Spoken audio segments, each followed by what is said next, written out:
Inflation. If you're not getting a raise, you're losing purchasing power.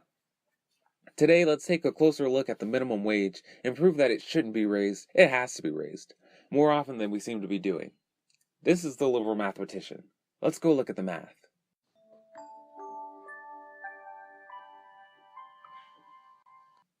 So, first things first, what is inflation?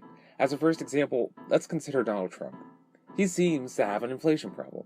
Too many shock headlines give some little room for valuable substance. Okay, in all seriousness though, it is a complicated subject, but I'm sure Trump is better than everyone at it. Okay, so really, it's just a measure of how much the real purchasing power of the dollar has fallen. For instance, in the 30s, a carton of milk cost about a quarter. Today it costs closer to $4, 16 times that amount. Mathematically, inflation is talked about with the percentages. If inflation for a given year is 4%, the amount it costs to buy items will go up 4%. We can also say that the purchasing power of the dollar fell 4%. That means if it takes $4 to buy a carton of milk one year, the next it'll take $4.16 to buy that same item. However, what we really care about is not the literal number of dollars something costs. Rather, what we care about is the purchasing power of the money.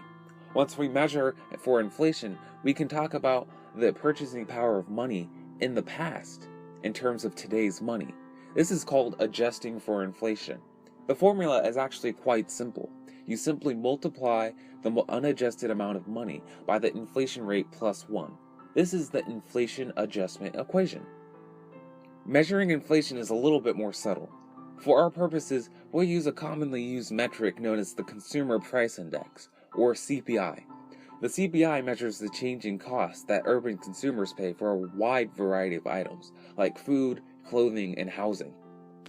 The percent change in purchasing power can be thought of as the ratio of the amount you pay for a set commodity from the previous year to the amount you pay in the next year. For instance, your Republican uncle goes on and on and on about just how far the $7.25 minimum wage would have gone in the good old days. However, he's simply forgetting about inflation. And racism, sexism, homophobia, and all that other unimportant stuff. Let's talk numbers, so you'll sound really smart for your uncle. Since the end of 2009, at the tail end of the recession, inflation has been about 1.68% per year on average. Using the inflation adjustment equation, we see that the cost of a commodity in a previous year can be related to the cost of a commodity in another year through the inflation over the time period. Using $7.25, the minimum wage for 2016, and 12.4%, the inflation over the 2009 to 2016 time period, we get $6.45 for the cost of a 2016 $7.25 minimum wage in terms of 2009 dollars. This proves that a minimum wage increase is needed to account for inflation. If nothing is done, the purchasing power of the minimum wage will continue to decline.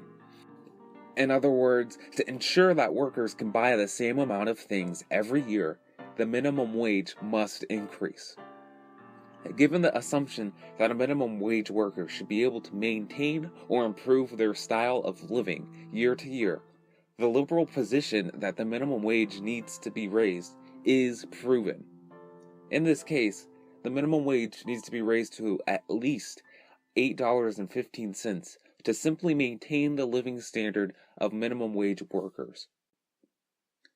Well, that's it for now. Next time we'll discuss why $8.15 isn't enough and look at what can be done to raise the minimum wage to a livable wage. If you liked the video, subscribe so you don't miss out. And don't forget to share the video so others can enjoy the channel as well. See you next time.